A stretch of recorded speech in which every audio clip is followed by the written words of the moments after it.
그래서 오히려 성적이 떨어져. 그럴 수 있어요. 근데 여러분들은 중요한 게 성적이 실력을 어느 정도 표현하지만 정확히 표현하지 않는다는 걸 알아야 돼요.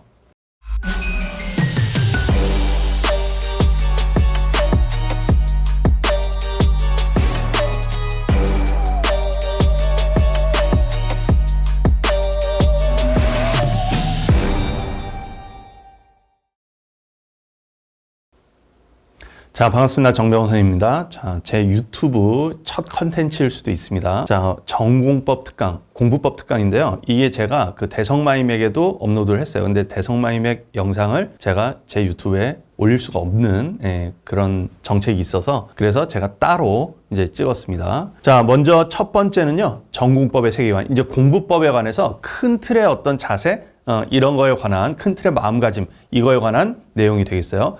일단 이 영상은요, 여러분들에게 뭔가 공부를 열심히 해라, 뭐 어떤 종류의 훈계성 그런 영상이 아닙니다. 일단 그냥 자기가 수능 수학을 잘 보고자 하는 그런 학생들이라면 제가 이런 마음을 가지는 거, 이걸 권한다라는 조언이라고 보시면 되겠어요. 자, 보겠습니다. 일단은요, 수학은 쌓아나가는 과목이다. 이걸 잊으시면 안 돼요. 자, 기초가 없는 상태에서 남의 커리를 따라하는 것은 모래 위에 집을 짓는 것과 같다. 사상누각이라고 하죠. 남의 페이스가 아니라 자신의 페이스가 중요합니다. 그래서 기초가 없는데, 뭔가 남들은 지금 막 엔젤을 막 하고 있어. 나는 근데 기초가 안 돼 있어. 이런 학생들이 그냥 똑같이 엔젤 따라한다고 해서 실력이 느는 게 아니에요. 그래서 자기의 현재 상태를 점검하는 게 굉장히 중요하다. 자, 이렇게 말씀드릴 수 있겠습니다. 그래서 지금까지 무엇을 공부했고 무엇을 알고 무엇을 모르는지 파악하는 거. 자, 이게 굉장히 중요하겠어요. 그리고 사실 이거는 항상 그런 파악이 돼야 됩니다. 공부를 하면서. 자, 그래서 조급한 마음에 과정을 건너뛰고자 하는 욕구를 자제해야 됩니다. 과정을 건너뛸 수가 없어요. 근데 이제 어떤 사람들 보면 과정을 건너뛴 것처럼 보이는 학생들이 있어요. 뭐냐면 굉장히 갑자기 이렇게 하다가 갑자기 뭔가 확 저쪽 거를 하고 있는 것 같은 느낌. 이거는 발전 속도가 빠르다고 봐야지 과정을 건너뛴 게 아니라고 보셔야 됩니다. 과정을 건너뛴 게 아니라 과정을 밟고 가긴 갔는데 발전 속도가 빠른 거예요. 요거에 대해서 제가 좀 이따 얘기를 할 건데, 발전 속도라는 게 어떤 굉장히 천천히 발전하는 때가 있고 굉장히 급격히 발전하는 때가 있습니다. 그래서 그거에 대해서 여러분들이 좀 인식을 하고 공부에 임하면 좋다. 자, 이런 말씀 드릴게요. 자, 그 다음에 이제 뭐냐면 제가 지금 방금 전에 수학은 쌓아나가는 과목이니까 자기의 현재 상태를 아는 게 중요하다라고 얘기했지 않습니까? 근데 자기의 목표를 잘 정하는 게 또 중요해요. 그래서 자기의 현재 상태, 그 다음에 자기의 목표. 자, 이게 중요한데, 제가 이제 자주 강조하는 거지만 목표가 한계를 결정합니다. 무슨 얘기냐면 무엇을 목표로 하느냐가 자기가 공부할 때 이런 거 있잖아요. 수업을 듣다 보면 나 실전에서 저거 못할 것 같은데, 나는 저거까지 꼭 알지 않아도 될 것 같아. 버려.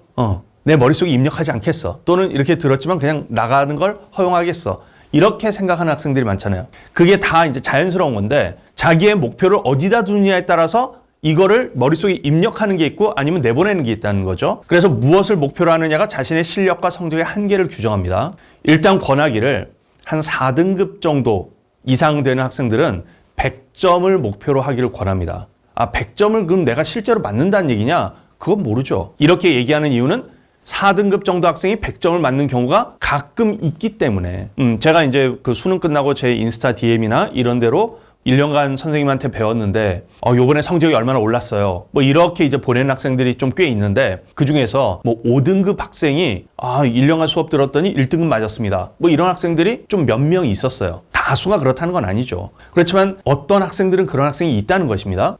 그 학생 중에 내가 포함될지 어떻게 알아요? 자, 그러니까 일단은 4등급 정도 학생들은, 4등급 이상의 학생들은 100점을 목표로 할 수 있어요. 물론 이게 쉽다는 뜻은 아닙니다. 5등급 정도 학생들은 1등급을 목표로 할 수 있어요. 6등급 이하의 학생들은 일단 한 2등급이나 3등급까지 올라가는 것을 목표로 할 수 있죠. 자, 어쨌든 제가 이 얘기를 뭐 하냐면 목표를 좀 크게 가지라는 거예요. 일단은 100점을 목표로 하지 않는 사람이 100점을 맞기가 힘들어요. 물론 10중 8구 그렇다는 것입니다. 한두 명 정도는 100점을 목표로 하지 않았는데 100점 맞는 학생이 있죠. 있는데 일단 목표가 왜 지금 그렇게 되냐면 100점을 목표로 하지 않잖아요. 자꾸 공부를 하면서 자기 스스로 자기도 모르게 버리고 포기하고, 포기가 습관화가 돼요.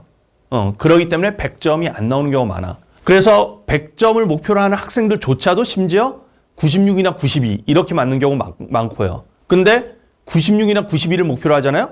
그러면 96이나 92를 맞거나 그거보다 더 밑에 점수를 맞을 가능성이 높지 100점을 맞을 가능성은 적어진단 말이죠. 그러니까 여러분들이 일단은 목표를 어느 정도 높게 가져라. 장기적 목표.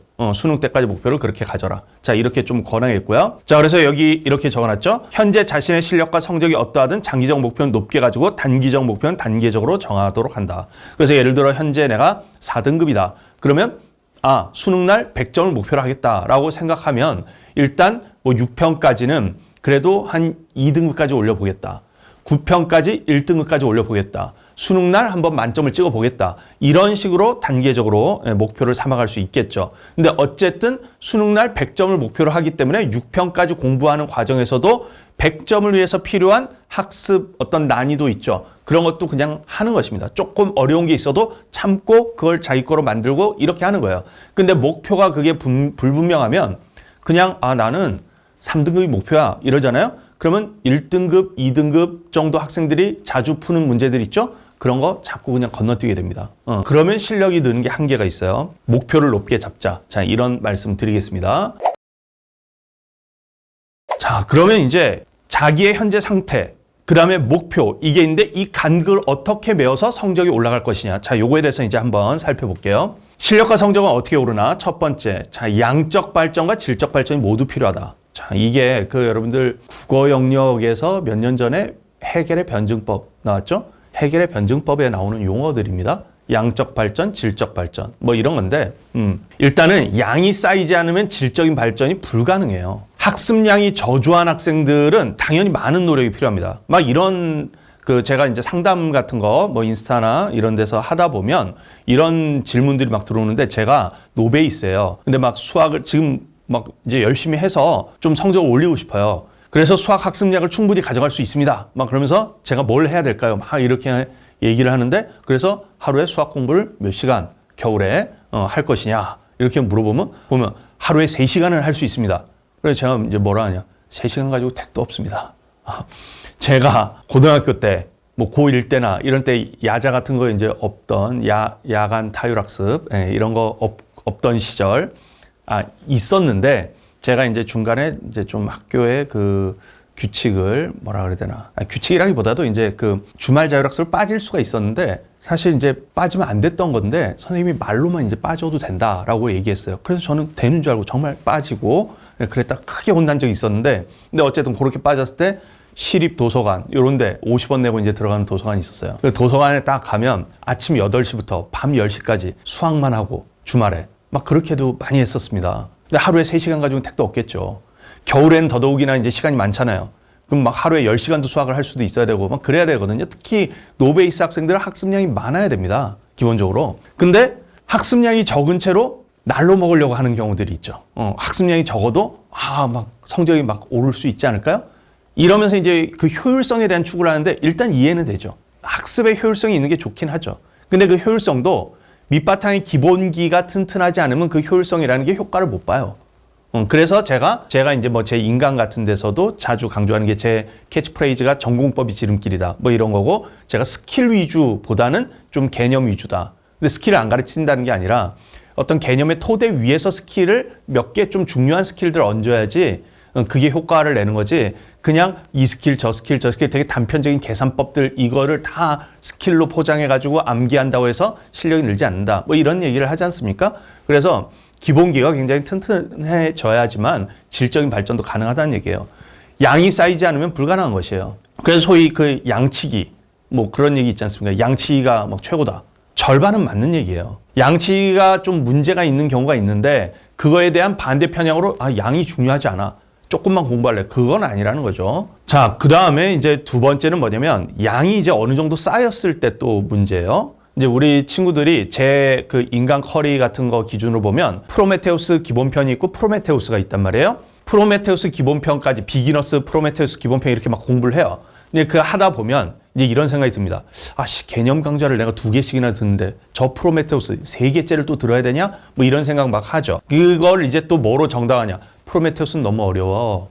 너무 어려워 하면서 이제 프로메테우스 기본편 정도 가지고 기출 조금 풀고 이제 자기주도 학습을 좀 하다 보면 실력이 늘지 않을까? 뭐 이런 생각하면서 학습을 안 하는 거를 자기 스스로 정당화한단 말이에요. 근데 이제 뭐냐, 양이 어느 정도 쌓였을 때 질적인 변화를 주지 않으면 실력은 정체예요. 그리고 막 이런 친구들 있지 않습니까? 뭐 비기너스 뭐 5회독 막 이런 친구들, 쉬운 것만 계속 막 몇 회독 하는 거예요.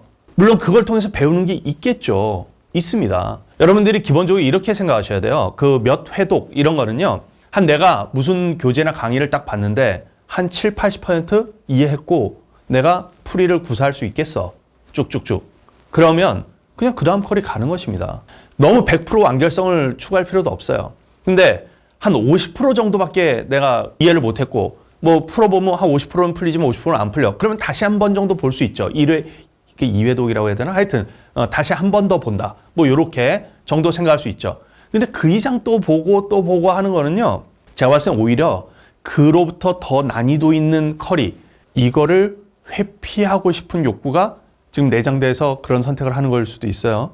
그게 좋지 않다는 것입니다. 어느 정도 자기가 그 현재 컬이 상태, 현재 난이도 상태에서 어느 정도 공부가 좀 행해졌으면, 약간 포화 상태에 이르렀다 싶으면 그 다음 단계로 나아가야 돼요. 그게 어려울지라도 그렇게 해야 됩니다. 그래야 그 질적인 발전을 추구를 해야 그 다음에 다시 양적인 성장도 가능하고 뭐 질적인 발전도 가능하고 그런 거예요.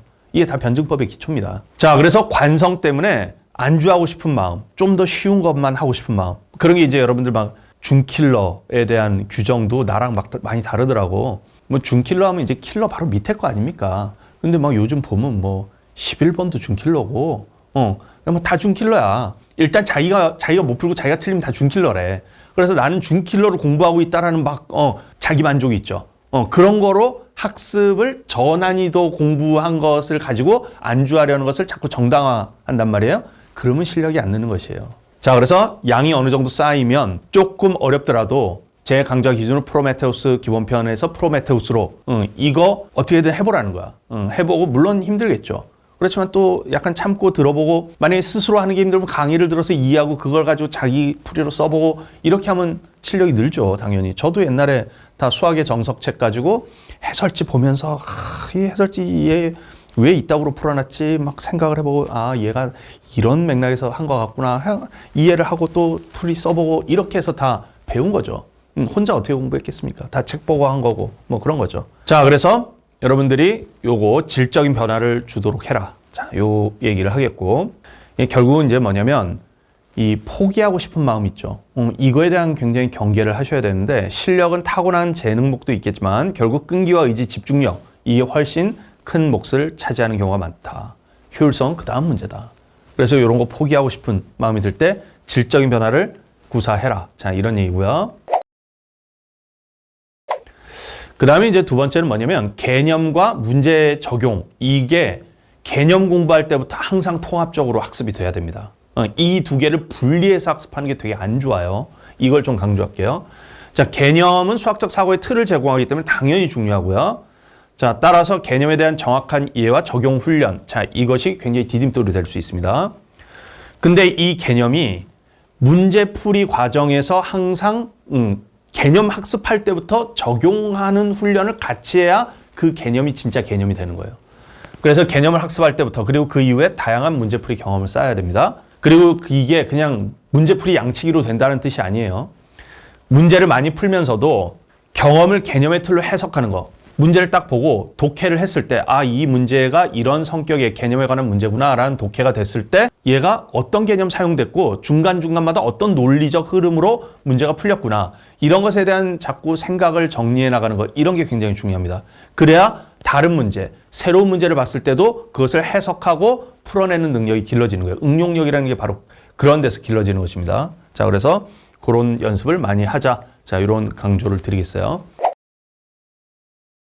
자, 그 다음에 이제 실력이 오르는 과정에서 나타나는 일. 자, 요거 이제 잘 보셔야 되는데, 이게 여러분들 제 요거 딱 듣고 나서 나중에 공부하다 보면 소름 돋게 이런 감정을 느낄 때가 있습니다. 뭐냐?